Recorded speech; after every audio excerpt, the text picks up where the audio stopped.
Hare Krishna. Okay. Hare Krishna భక్తులందరికీ స్వాగతం అండి.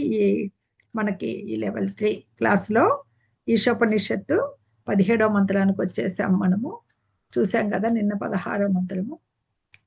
ఈ 17వ మంత్రంలో భక్తుడు భగవంతుణ్ణి ఏ విధంగా కోరుకుంటున్నారో చూడబోతున్నాము. ఓం అజ్ఞానతిమిరాంధస్య జ్ఞానాంజనశలాకయా చక్షురున్మిళితం యేన తస్మై శ్రీ గురవే నమః. శ్రీచైతన్యమనోభీష్టం స్థాపితం యేన భూతలే స్వయం రూప కదా మహ్యం దదాతి స్వపదాంతికం. నమ ఓం విష్ణుపాదాయ కృష్ణప్రేష్టాయ భూతలే శ్రీమతే భక్తివేదాంత స్వామినితి నామినే.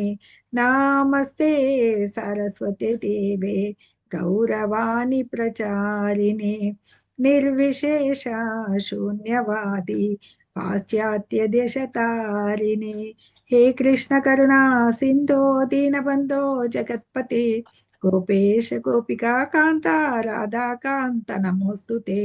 తప్త కాంచన గౌరాంగి రాధే వృందావనేశ్వరి వృషభానుసుతే దేవి ప్రణమామి హరిప్రియే. జయ శ్రీ కృష్ణ చైతన్య ప్రభు నిత్యానంద శ్రీ అద్వైత గదాధరా శ్రీవాసాది గౌర భక్త బృంద.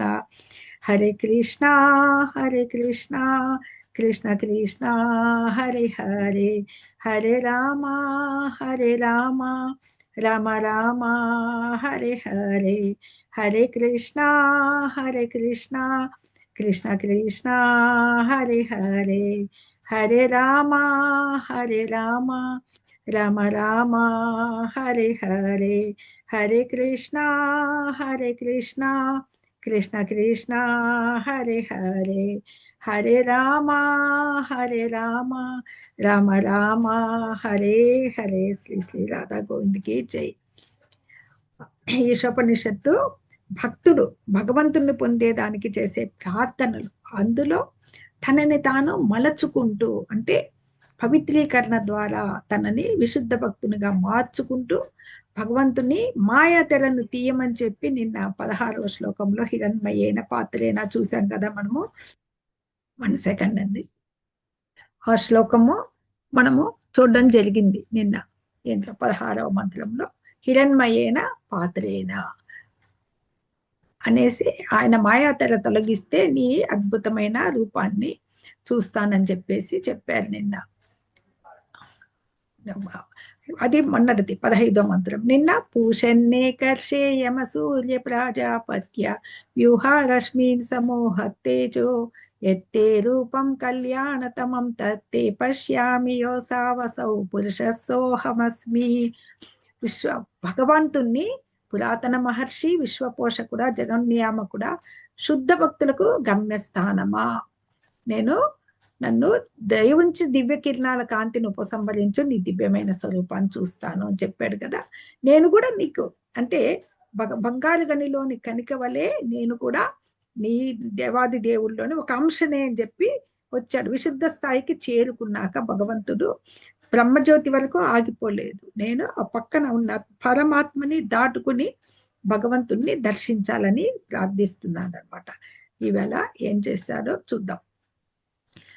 17వ మంత్రం. వాయురనిలమమృతం తేదం భస్మాంతం శరీరం ఓం క్రతో స్మర కృతం స్మర క్రతో స్మర కృతం స్మర.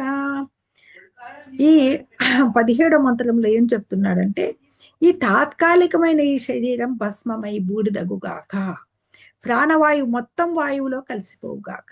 ఇప్పుడు గొప్ప భగవంతుడా, నేను చేసిన యజ్ఞాలన్నింటినీ స్మరించు. నీవే చరమభోక్తవు కాబట్టి దయచేసి నేను నీ కోసం చేసిన దానిని అంతటినీ స్మరించు. భగవంతుణ్ణి వేడుకుంటున్నాడు అనమాట. అంటే భౌతిక జగత్తులో జీవుడికి జీవాత్మ శాశ్వతమైంది, నిత్యాంశ కాబట్టి దీనికి ఒక తొడుగు ఉంది కదా, ఈ దేహం అనేది, ఆ శరీరం. ఇది తాత్కాలికం చెప్తున్నారు కదా, తాత్కాలికం. ఇది బూడిదైపోని, మన ప్రాణవాయువు వెళ్ళిపోయి వాయువులో కలిసిపోని. కానీ నేను చేసింది భగవంతుడి కోసం చేసిన యజ్ఞాలు, కలియుగంలో నామయజ్ఞం చేస్తున్నాం. ఆ గతంలో నేను చేసిన క్రతువులు, ఓం క్రతోస్మర కృతం స్మర, క్రతోస్మర కృతం స్మర, ఇవి క్రతో అన్ని యజ్ఞాలను అనుభవించు ప్రభు, దయచేసి స్మరించు. కృతం నేను చేసిన దానిని అంతటిని దయచేసి స్మరించు. క్రతో ఉత్తమ లాభం పొందేవాడా దయచేసి స్మరించు. నేను చేసిన దాంతటి, నేను చేసినవన్నీ నీ కోసం, నీ దర్శనం కోసము తాపత్రయపడ్డాడు కదా, అది చెప్పమని చెప్తున్నారు.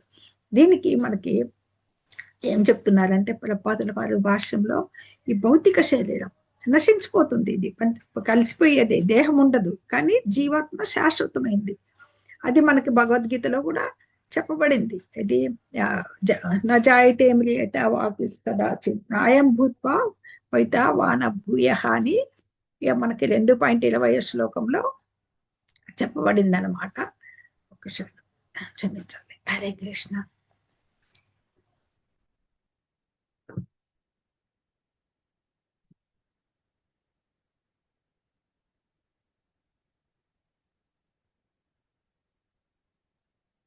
ఎస్, హరే కృష్ణ. అదే మనకి ఆత్మ ఎప్పటికీ నజాయితే మ్రియతావా కదా, చిన్న ఏ కాలంలో పుట్టదు గిట్టదు ఉండదు. ఇది ఎప్పటికీ జన్మలేంది, నిత్యము శాశ్వతము పురాతనమైంది అని చెప్పబడింది కదా వ్యక్తిత్వాన్ని. అంటే ఈ దేహం నశించిపోతుంది కానీ ఆత్మ నశించిపోదు. అంటే మనంకి నిరాకారం లేని రూపరహితం కానే కాదు మన భగవంతుడు కూడా సాకారుడు. ఆ సాకార రూపాన్నే ఇతను భక్తుడు ఇప్పుడు అన్వేషిస్తున్నాడు. ఆ మాయాచర తీస్తే ఆయన్ని దర్శించేదానికి, ఆ పరమ సత్యాన్ని దర్శించేదానికి చూస్తూ ఉన్నాడు అనమాట. అది మనకి చెప్తూ ఇంకా ఏం చెప్తారు, సరే మనకి భౌతిక ప్రకృతిలో ఈ దేహం ఎలా వస్తుంది అనేది ఈ పేరలో చర్చించడం జరుగుతుంది అనమాట. మనకి దేహం ఎలా వస్తుంది, మన యొక్క పూర్వజన్మ కర్మ ఫలాల్ని బట్టి ఒక దేహం లభిస్తూ ఉంటుందన్నమాట. సరే, ఇంద్రియాల భోగం కోసమే కదా భౌతిక ప్రకృతి సృష్టించి భగవంతుడు ఇచ్చాడు. ఆ ఇంద్రియ తృప్తి ప్రవృత్తులను అనుసరించి రకరకాల దేహాలు మనము స్వీకరిస్తూ ఉంటాం అన్నమాట. అలాగే మనకి ఇది తెలుసు, సూకరం అంటే పంది, అది ఎలా తీసుకుంటుంది, ఏమి అశుద్ధంని స్వీకరిస్తుంది. అలాగా ఆ అశుద్ధము దానికి, అశుద్ధంలో ఉండేదానికి అశుద్ధమైన ఒక రూపమే ఇవ్వబడుతుంది. నీకు బాగా మాంసం తినాలనే కోరిక ఉన్నవాడికి ఆ కూరలు కలిగిన పులియో సింహము అయ్యి ఇతర జంతువుల రక్తము మాంసం తినేదానికి నీకు ఒక దేహం వస్తుంది, ఈ ఇంద్రియ తృప్తులకు అనమాట. అలాగా మనుజుడు ఇలాంటి దానిలకి అతీతుడు కదా, ఎంత అనాగరిక స్థితిలో ఉన్నా కానీ మనకి కాయగూరలు పండ్లు ఇవన్నీ ఇచ్చారు. అలాగా ఈ సర్వ జంతువుల శరీరాలు, మానవుల శరీరాలు ఇవన్నీ జీవులే. కాకపోతే ఆ ఇంద్రియ తృప్తి జీవుని ఒక ఇంద్రియ కోరికలను బట్టి ఆ దేహాన్ని స్వీకరిస్తూ ఉంటారని చెప్పారనమాట. మానవ పరిణామ సిద్ధాంతము అందరూ మనకి చదువుకునే ఉంటారు. మానవుడిగా ముందుగా ఏముందని, ప్రపంచమంతా జలంతో నిండి ఉన్నప్పుడు ఏమైంది, జలంలో ముందు జలచరాలు వచ్చాయి, జలచరాల తర్వాత వృక్షాలు వచ్చాయి, తర్వాత క్రిమి జీవితం నుంచి పక్షి నుంచి జంతు జీవితాలు, మానవులు పనికి, ఇలా పరిణామ సిద్ధాంతం మారుతూ వచ్చింది. అంతగా అభివృద్ధి చెందింది, మేధస్సు కలిగింది, ఎంతో పుణ్యం చేసుకుంటే కానీ లభించనిది మానవ జీవితం అన్నమాట. మరి ఈ మానవ జీవితానికి, మేధస్సుకి ఆలోచించే శక్తి ఉంది. కనుకనే దీనిని ఎందుకు ఉపయోగించాలి, ఆధ్యాత్మిక జ్ఞానాన్ని తెలుసుకోవడానికి. మనం ఎవరము, భగవంతుని నిత్యాంశలము, ఆయన్ని చేరుకునే మార్గం ఏది అనే సంపూర్ణ అవగాహన కొరకు ఈ మానవ జీవితము నిర్దేశించబడింది అనమాట. మానవుని ఆధ్యాత్మిక భావన అనేది చాలా అత్యున్నతమైనది, అదే ఈ మంత్రంలో చెప్పబడుతుంది అనమాట. ఈ మొత్తం మనది ఈ భౌతిక శరీరం ఉండదు, అది నశించిపోయేదే, అది కాలిపోతుంది, ప్రాణవాయువులు వాయుమండలంలోకి వెళ్ళిపోతాయి. అవన్నీ కూడా మన దేహంలో ఉండే కార్యకలాపాలన్నీ కూడా వాయువులతో అన్ని జరపబడుతూ ఉంటాయన్నమాట.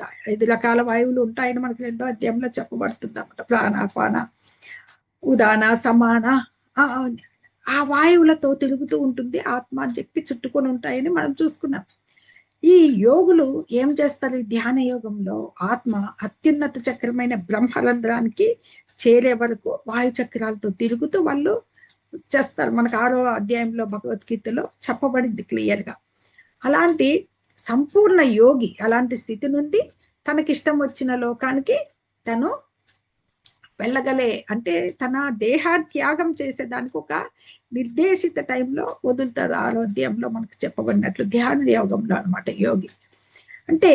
ఈ విధానం ఏంటంటే ఈ ఈ దేహాన్ని వదిలినప్పుడు ఇంకో దేహంలో ప్రవేశించేదానికి దానికి ఆ మార్పులకి ఏం చేయాలి? దేహం వదిలిన తర్వాత ఆధ్యాత్మిక జగత్తులో ప్రవేశించేదానికి తగిన పరిపూర్ణత్వం నీకు వచ్చిందంటే నీ విశుద్ధ భక్తుడికి అప్పుడు ఆధ్యాత్మిక శరీరం వస్తుంది. దానికి ఏమి రక్తనాళాలు ఈ జన్మ మృత్యులు ఏమీ లేని ఆధ్యాత్మిక జగత్ అన్నమాట. అందుకు ఇప్పుడు మనకి అందరి భిన్న భిన్న దేవతలతో సావచ్చు, ఈ జీవజాతుల్లో అన్నిట్లోనే ఈ కోరికలు అనేటివి ఉంటాయి. జీవులన్నిటికీ వేరు వేరు రూపాలతో శరీరాలు ఉంటాయి. జ్ఞానవంతునికి మాత్రం అంటే ఏకత్వం అనుపశ్చితాన్ని చూసాం కదా 7వ శ్లోకంలో. ఎవరైతే ఈ జ్ఞానాన్ని సంపాదించారో వాళ్ళకి జీవులందరిలోనూ పరమాత్మే కనపడతారనమాట. అంటే మనం భగవంతుడి యొక్క ఆధ్యాత్మిక స్ఫులింగాలం. భగవంతుడు ఒక మండే నెగడైతే ఆ నెగడలోంచి అగ్ని కణాలు వెలువడుతూ ఉంటాయి కదా, ఆయన యొక్క నిత్యాంశలం అన్నమాట. అది ఏ దేహంలో ఉన్నా మన జీవాత్మ అనేది ఒక్కటే. ఇది దేవతలు ఉన్నట్టు తన పాప పుణ్యాలను బట్టే మన జీవుడు దేహాల్ని తీసుకుంటూ ఉన్నాడు. మానవ దేహం అనేది అంత అత్యుత్తమమైనది, పరిపూర్ణమైంది చెప్పేసి చెప్తారనమాట. ఎందుకంటే భగవద్గీత 7.19 భగవంతుడు చెప్తాడు, బహూనాం జన్మనాం అంటే జ్ఞానవాన్ మాం ప్రపద్యతే వాసుదేవ సర్వమితి సమహాత్మ సుదుర్లభ. అంత ఎన్నో జన్మల తర్వాతే, పుణ్యఫలాల తర్వాతే ఒక జ్ఞాని దేహం తీసుకున్నాక ప్రపంచమంతా అంతా వాసుదేవమయం, విశ్వమంతా వాసుదేవమయం అని తెలుసుకోగలిగిన వాడే ఈ జ్ఞాన సాధన సాగిస్తారనమాట. ఆ జ్ఞానం ఎందుకు? భగవంతుణ్ణి శరణు వేడేదానికి. సర్వధర్మాన్ పరిత్యజ్య మామేకం శరణం వ్రజ అని చెప్తారు కదా. అప్పుడు జ్ఞానార్జనలో పరిపూర్ణత్వం వచ్చినప్పటికే భగవంతుణ్ణి గ్రహించగలుగుతాడు. ఎందుకంటే ఆ ఆధ్యాత్మిక స్వరూపానికి పొందిన జ్ఞానాన్ని పొందినప్పటికీ కూడా ఆ గ్రహించలేకపోతే, నేను బాగా జ్ఞానం వచ్చింటుంది కానీ పరమ సత్యమైన భగవంతుల్లో నేను నిత్యాంశాన్ని నేను తెలుసుకోకపోతే ఈ భౌతిక జగత్తులో మళ్ళీ పతనం కావడం జరుగుతుందన్నమాట. బ్రహ్మజ్యోతి వరకే వెళ్తారు నిరాకారవాదులు అన్నారు కదా.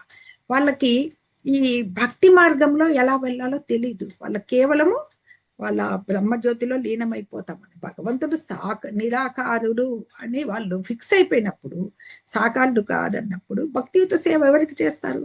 భగవంతుడి యొక్క ఒక అద్భుతమైన సాకార రూపము ఉంటే దానికి భక్తియుత సేవ చేసేదానికి అవకాశం ఉంటుంది. రూపమే లేదంటే వాళ్ళు భక్తియుత సేవలో అసలు ప్రవేశించే అవకాశమే లేదన్నమాట.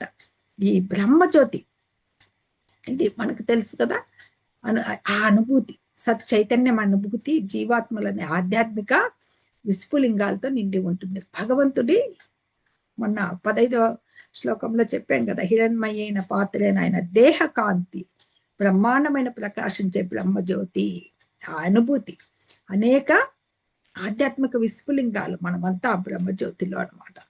అంటే వాళ్ళ ఈ భౌతిక జగత్తులోకి ఆ భగవంతుని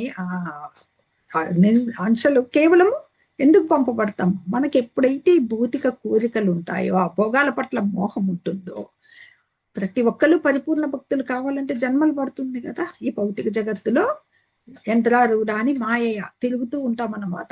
తిరిగి తిరిగి జన్మిస్తూ ఉంటాం. ఆ బ్రహ్మజ్యోతిలోని లీనమయ్యే వాళ్ళనేది ఆ పరిపక్వమైన జ్ఞానం కాదనమాట. అది పరిపక్వత సూచించదు ఆ జ్ఞానానికి. పూర్తిగా భగవంతుని శరణొచ్చి ఆధ్యాత్మిక సేవా భావాన్ని పెంచుకున్నప్పుడే సంపూర్ణమైన స్థితిగతులు చేరుకున్నట్లుగా భావించాలన్నమాట. ఇక్కడ మళ్ళీ ఈ మంత్రంలో ఏం చేస్తున్నాడంటే, జీవుడు ఈ భౌతిక శరీరాన్ని, భౌతిక ప్రాణవాయువుని విడిచిపెట్టిన తర్వాత ఆయన ఆధ్యాత్మిక సామ్రాజ్యంలో ప్రవేశించాలని ప్రార్థిస్తున్నాడు అనమాట. సరే, నేను భౌతిక శరీరం ఏమైంది? అది భస్మం అయిపోయింది. ముందు తను ఏం చేశాడు? భగవంతుని కోసం యజ్ఞాలు, ఇతర పుణ్యకర్మల్లో అవన్నీ గుర్తించమని ప్రార్థిస్తున్నాడు భక్తుడు భగవంతుని. పరిశుద్ధుడయ్యాడు కదా, తన పూర్వకర్మ గురించి, ఇంకా గమ్యస్థానాన్ని గురించి మరణ సమయంలో ఈ ప్రార్థనని జ్ఞానంతో, సంపూర్ణ జ్ఞానంతో చేస్తారనమాట. అంటే మనకి మరణ సమయంలో మన గొంతు కపంతో నిండిపోకుండా ఆయన జ్ఞానంలోనే ఉండాలనే కదా నిరంతరము నామస్మరణ చెయ్యాలి. ఎందుకంటే ఇది మనకి ఈ శరీరం అనేది జన్మ వృత్తి జరా వ్యాధికి, అంటే కొంతకాలం ఉండిన తర్వాత మెల్లిమెల్లిగా వృద్ధాప్యం వచ్చేస్తుంది కదా, శరీరంలో ఈ జవసత్వాలు ఉండవు, గొంతు రాకపోవచ్చు, పెగలకపోవచ్చు, మతిమరుపు రావచ్చు. నిరంతరము నామస్మరణ చేస్తుంటే అంత్యకాలంలో భగవంతుణ్ణి ప్రార్థించేదానికి అవకాశం ఉంటుందన్నమాట. అది మనకి చెప్తూ ఉంటాడు భగవంతుడు కూడా.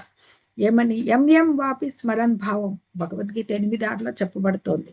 త్యజత్యంతే కలేవరం తం తమేవైతి కౌంతేయ సదా తద్భావ భావిత. ఓ కౌంతేయ, ఈ శరీరాన్ని వదిలేటప్పుడు మానవుడు ఏ భావమును తలుచుకుంటాడో అతడు తప్పక ఆ భావాన్నే పొందుతాడు. వీళ్ళంతా కూడా కథ వినే ఉంటారు, జడభరతుని కథ. జింకను పెంచుకుని జింకను చూస్తూ మరణించినందుకు జింక జన్మం లభిస్తుంది అనమాట. అంటే మనస్సు మరణ సమయంలో ఈ జీవుని ఆలోచనను తర్వాత జన్మలోకి తన వెంట తీసుకొని పోతుంది అనమాట. అందుకని మనకి ఈ మనస్సు గనక ఒకవేళ పరిపక్వతలో లేదనుకోండి, కొంచెం అంటే ఎదగలేదు, మానసికంగా ఎదగలేనప్పుడు, ఈ భౌతిక వాంఛలతో నిండి ఉన్నప్పుడు, తర్వాత ఇంకా ఏవో ఎప్పుడు కళలు వస్తుంటాయి రాత్రిపూట, ఆ మాదిరిగా అవే నెమరేసుకున్నాడంటే ఆధ్యాత్మిక రాజ్యంలో ప్రవేశించలేడనమాట. భక్తి, అందుకనే భక్తులు ఏం చేయాలి? ఆధ్యాత్మిక రాజ్యంలో ప్రవేశించాలంటే భక్తియుత సేవని అవలంబించాలన్నమాట. దాని మార్గాలు చెప్తున్నారు. భక్తియుత సేవలో 9 భక్తి మార్గాలు ఉన్నాయన్నమాట. ఈ ప్రార్థన ఉద్దేశించబడిందే శుద్ధ భక్తియుక్త సేవని. ఒకసారి చేసిండేది భగవంతుడు ఎప్పటికీ మర్చిపోదు. స్వల్పమప్యస్య ధర్మస్య త్రాయతే మహతో భయాత్. మనకి 2వ అధ్యాయంలో 40వ శ్లోకం చెప్తుందన్నమాట. అంటే ఎటువంటి, మనకి భగవద్గీత 30 నుంచి 34 శ్లోకాల్లో ఏం చెప్పబడుతుందంటే, ఎట్లాంటి నీచమైన కార్యాలు చేసినప్పటికీ ఒక్కసారి భక్తియుక్త సేవలో ప్రవేశించాడంటే కనుక తన సంకల్పంలో ఆ నిశ్చయత అనేది ఏం చేస్తుందంటే అతన్ని ఈ రకంగా ఏది భక్తియుత సేవలో పతనమైనప్పటికీ అతన్ని పతితుడుగా భావించరాదనమాట. ఆ పుణ్యఫలం అనేది వస్తుంది అతనికి తప్పకుండా. అది మనకి 30 నుంచి 34 శ్లోకాల్లో భగవంతుడు భక్తులకి తనకున్న సంబంధాన్ని క్లియర్ గా చెప్తాడు. అపిచే సుదురాచారో భజతే మామనన్యపాక్ సాధులేవ సమంతవ్య సమ్యక్ వ్యవసితో ఈ సహా. ఎంత దురాచారుడైన మనిషి అనన్య భక్తితో భగవంతుణ్ణి భజించాలంటే సత్పురుషునిగానే భావించాలన్నమాట. ఎందుకంటే యథార్థంగా అతడు నిశ్చయ బుద్ధి గలవాడు, అనగా పరమాత్మని సేవించడం అనేది గట్టిగా నిశ్చయించుకుంటాడు అనమాట. అది భగవంతుడు 31లో అదే చెప్తారనమాట. అతడు చాలా శాంతిని పొందుతాడు. ధర్మాత్ముడైన అతడు, నా భక్తుడు ఎప్పటికీ నశింపడు. కౌంతేయ ప్రతి జానీహి నమే భక్త ప్రణశ్యతి అని చెప్తాడు. నా భక్తుడు నశించడు అని చెప్పి. ఇంకా వీళ్ళుంటారు కదా, చాలా చాలా తక్కువ జాతిలో పుట్టామని అంటారు. అది పురజన్మ పుణ్యఫలం కావచ్చు. స్త్రీలు, వైశ్యులు, శూద్రులు, చండాలులు వీళ్ళందరూ కూడా భగవంతుణ్ణి శరణు పొందినచో అని. ఇంకా పుణ్యాత్ములు, బ్రాహ్మణులు, రాజర్షులు, భక్తులు ఇంకా శరణు పొందారంటే వాళ్ళకి ఎంత బాగా లభిస్తుంది. ఎందుకంటే వాళ్ళు నిరంతరము పుణ్యకర్మలు చేసి ఉంటారన్నమాట. అది అందరి గురించి వేరే చెప్పాల్సిన పని లేదు. ఎప్పుడు నన్నే తలుచు, నా భక్తుడు కమ్ము నన్నే. అంటే భక్తులకి తనకున్న సంబంధాన్ని భగవంతుడు ఇక్కడ వివరిస్తున్నాడు అనమాట. ఈ శ్లోకాలు అనేటివి ఇంకా మనకి పూర్వాచార్యులు ఉన్నారు చాలా మంది. అందులో భక్తి వినోద ఠాకూర్ అని ఆ శ్లోకాల మీద విశ్లేషణ ఇచ్చారనమాట. ఎంత ఒకసారి నువ్వు భక్తిలో ప్రవేశించి తర్వాత ఒకవేళ నువ్వు పొరపాటునో ఏదో ఫోర్సిబుల్ గానో అందులో పతనమైనావంటే కూడా అతను మళ్ళీ వచ్చాడు అనుకోండి సాధు మార్గంలో, అలాంటి వాడిని అంగీకరించాలి కానీ తప్పు చేశాడని హీనంగా చూడకూడదు అనమాట. అందుకు సుదురాచార అని అంటారనమాట. ఎందుకంటే ఒక్కోసారి చేయాల్సి వస్తుంది. ఈ దేహం అనేది మనము ఈ భౌతిక జగత్తులో వచ్చాక దేహాన్ని పోషించుకోవాలా, అలాగే గృహస్థాశ్రమంలో ఉంటే భార్యను పిల్లల్ని పోషించుకోవాలా. దానికోసము ఈ రెండిటికి పనిచేయాలి. ఏంటి, ఒక జ్ఞానవంతుడు అయితే అయిన వాడు మన ఆత్మ సాక్షాత్కారం కోసము, కుటుంబం కోసము, దేహ పోషణకు పనిచేయాలన్నమాట. ఇవన్నీ కూడా సాంఘిక ప్రతిపత్తి అంటే మన సాంఘిక జీవితము, మన మానసికంగా డెవలప్ కావడము, శుచిత్వం, పవిత్రత, జీవనోపాధి అన్నీ కూడా ఈ శరీరానికి సంబంధించినటివే. ఈ ఆత్మ సాక్షాత్కారం అనేటివి మెల్లిగా భగవంతునికి భక్తుడిగా మనం చేసే మార్గాల్లో వెళ్తూ ఉంటాం. ఆ ప్రయత్నంలో కర్మలన్నిటివి ఆపేదానికి లేదు, దేహ పోషణకి చేయాలి కదా. అంటే సో ఈ రెండు ప్యారలల్ గా వెళ్తుంటాయి. మనము దేహం కోసం చేసే, కుటుంబం కోసం చేసే కర్మలును, ఆత్మ సాక్షాత్కారం చేసే భక్తియుత సేవ రెండు ప్యారలల్ గా వెళ్తూ ఉంటాయి అన్నమాట, సమానాంతరంగా అనమాట. ఎందుకంటే బద్ధ జీవితంలో మనము అందులో ఈ కాలంలో ఇంకా కర్మలు చేయకుండా ఉండలేము, శరీర పోషణ ముఖ్యం కదా. ఆ భక్తియుత సేవ మెల్లిమెల్లిగా వెళ్తే కొలిది ఈ ఇంద్రియ భోగవాంఛలు తగ్గుతూ ఉంటాయి. ఎక్కువ ఈ దేహానందం కోసం చేసే కర్మలు తగ్గించుకుంటూ వస్తాడనమాట. ఆ భగవత్ సేవ అనేది నీ ఉన్నత స్థాయికి పెంచుకుంటూ వెళ్ళాలి. భగవంతుని అనుగ్రహం వలన నీకు ఆ లౌకిక ప్రవృత్తి దాంట్లో ఎక్కువ ఇన్వాల్వ్ అయ్యేది తగ్గించుకుంటూ వస్తారనమాట. అందుకని భక్తియుత సేవా మార్గంలో మనకి చెప్తారనమాట 9 ఉన్నాయని చెప్పేసి. వీళ్ళకి నిరాకారవాదుల గురించి మళ్ళీ చర్చిస్తున్నారు. నిరాకారవాదులు అంటే వీళ్ళకి ఆ భక్తియుత సేవ చేసేకే అవకాశం లేదు. ఎందుకంటే బ్రహ్మజ్యోతి శూన్యమే అనుకున్నప్పుడు ఎవరికి సేవ చేస్తారు వాళ్ళు? భక్తియుత సేవా సౌకర్యాలు ఉండదు వాళ్ళకి. బ్రహ్మజ్యోతి దాటి ముందుకు పోలేరు వాళ్ళు. పడే కష్టమంతా కూడా క్లేశోధిక తరస్తేషాం వ్యక్తాసక్త చేతసాం అని మనకి 12వ అధ్యాయంలో చెప్తారన్నమాట. సరే, ఇవన్నీ కూడా మనకి 9 రకాల నవవిధ భక్తియుత సేవ అని చెప్పినాం కదా. అది శ్రీకృష్ణుని గురించి వినడం, స్మరణం, కీర్తనం, కృష్ణనామాన్ని కీర్తించడం, స్మరణం ఫస్ట్, వినడం, శ్రవణం.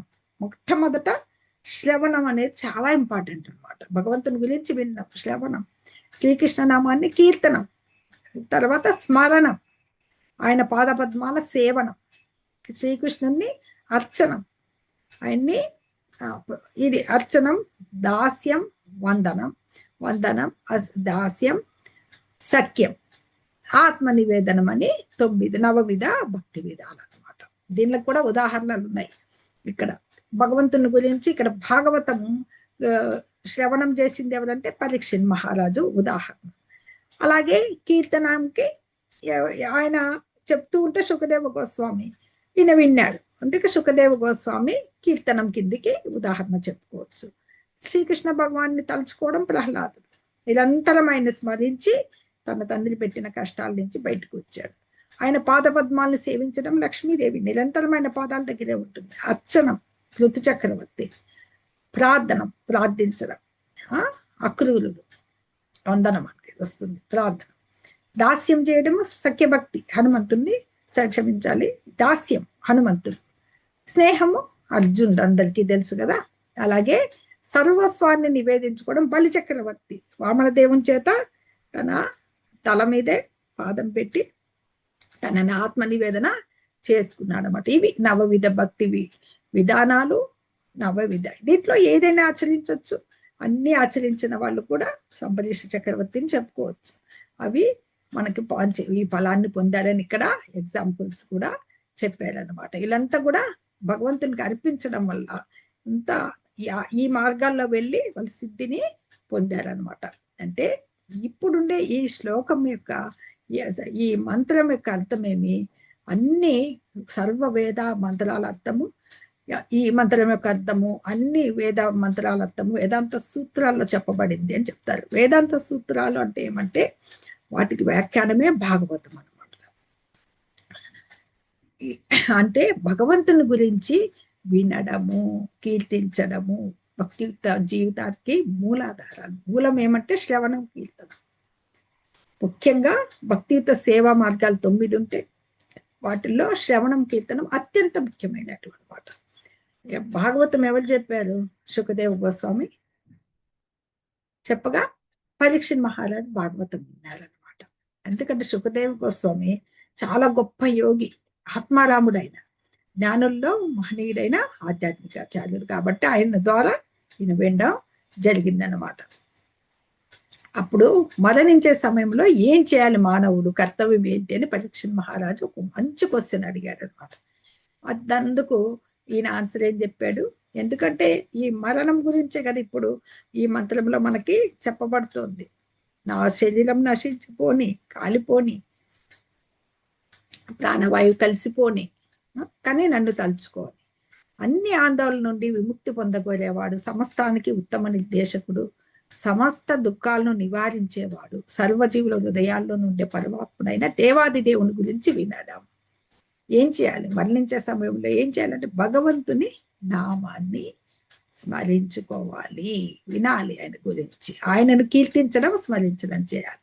శ్రవణం, కీర్తనం, స్మరణం, అది ఆయన బోధ చేశారనమాట. దీనికి పరీక్షణ్ మహారాజు భాగవతాన్ని విన్నారు కదా, అందులో ముఖ్యమైన ప్రశ్న, మరణించే సమయంలో మానవుడు ప్రత్యేకంగా చేయవలసిన కర్తవ్యం ఏమిటి? ఆయనకు వారం రోజుల మరణం ఉంది. అందుకనే మహాభాగవతాన్ని 7 రోజులు కంటిన్యూస్ గా ఋషులు అందరూ కూడా నిద్రాహారాలు ఏమీ లేకుండా వినడం జరుగుతుందన్నమాట. ఈ వాళ్ళకి ఇప్పుడుండే దైనందిన జీవితంలో ఏంటి, పగలంతా కష్టపడము, రాత్రి నిద్రపోవడము, శ్రమ పడ్డము, ఇవన్నిటితో ఈ లౌకిక విషయాలతో మనుషులకి అసలుకి టైం అనేది ఉండదన్నమాట. భగవంతుడి కోసము చాలా మంది ఉనికిని తెలుసుకోవడానికి కూడా ఇష్టపడరు అనమాట. కానీ ఇవన్నీ ఎందుకున్నాయి మనకి? వేదాలు, వేద పురాణాలు, ఉపనిషత్తులు, సూత్రాలు, భగవద్గీత, భాగవతం. భగవంతుడు ఎంత చేతనుడు, ఆయన చేతన జీవులన్నిటికంటే ఉత్కృష్టుడు. చెప్పాం కదా, సపర్యగా చుక్రమకాయమవ్రనం, ఆయన పరమోత్కృష్టుడు, కాయుడు, ఆయన కాయుడు, సచ్చిదానంద విగ్రహుడు అని స్తుతించబడింది. రక్తనాళ రహితుడు, వాయువేగ మనోగాలతో వస్తాడు. తదే జతి తన్నై జతి తద్దూరే తద్వంతికి, అక్కడ ఉంటాడు గోలోక బృందావనంలో. ఇప్పటికిప్పుడు వాయువేగ మనోవేగాలతో మన ముందు ఉంటాడు అనమాట. ఆ భగవంతుని ఇంత టైం ఒత్తిడిలో కూడా భగవంతుని నామస్మరణక మనం స్మరించుకునేటట్లుగా మన జీవితాల్ని మలుచుకోవాలన్నమాట. అట్లాంటివే ఈశోపనిషత్తు అలాంటి భగవత్ సేవల్ని ఇక్కడ సూచిస్తోంది మనకి. క్షణం కూడా వ్యర్థం చేయకూడదు అలా. ఎందుకంటే ఏదైనా తిరిగి కొనుక్కోగలం, ఎంత ధనం సంపాదించినా కానీ కాలంలో ఒక్క సెకండ్ కూడా కొనుక్కోలేదనమాట. గడిచిపోయిన కాలము ఎన్నటికీ తిరిగి రాదనమాట. భక్తి లేకపోతే శరీరము నశించిపోయే మరణ సమయంలో ఎవరిని స్మరిస్తారు?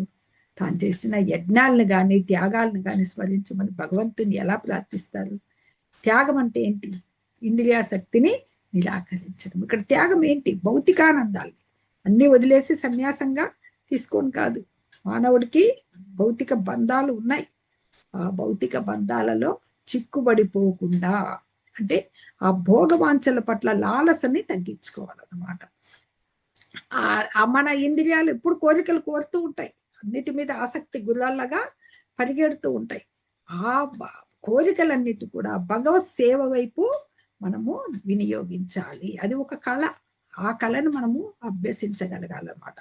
అప్పుడే అతడు మరణ సమయంలో అలాంటి అభ్యాసానికి, మనం ఏదైతే కష్టపడ్డామో ఈ నవవిధ భక్తి మార్గాల ద్వారా శుద్ధ భక్తిలో ప్రవేశించి ఆయన్ని పొందేదానికి, అంతిమ సమయంలో ఆయన్ని తలుచుకునేదానికి ఏ ప్రార్థనలు అయితే నేర్చుకున్నామో అభ్యాసం, అలాంటి ప్రాక్టీస్ చేయడం వలన ఉత్తమ ఫలితం మనకి లభిస్తుంది అన్నమాట. అది ఇక్కడ భాష్యంలో చెప్తున్నారు పాదుల వారు.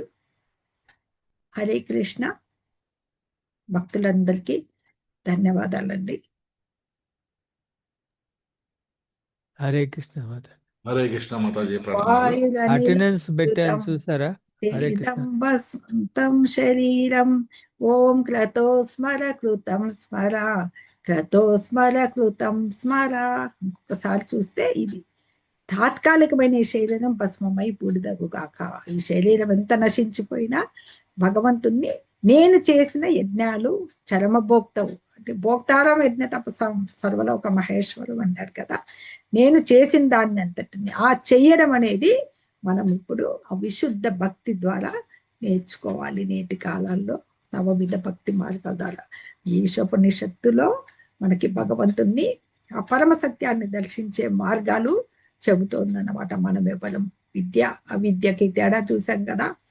ఏదైతే విద్య ఉందో, జ్ఞానం ఉందో అది తెలుసుకుంటే మనము సరైన మార్గంలో వెళ్తాం అన్నమాట, ఆధ్యాత్మిక మార్గంలో. హరే కృష్ణ. భక్తులందరికీ ధన్యవాదాలండి. హరే కృష్ణ మాతాజీ.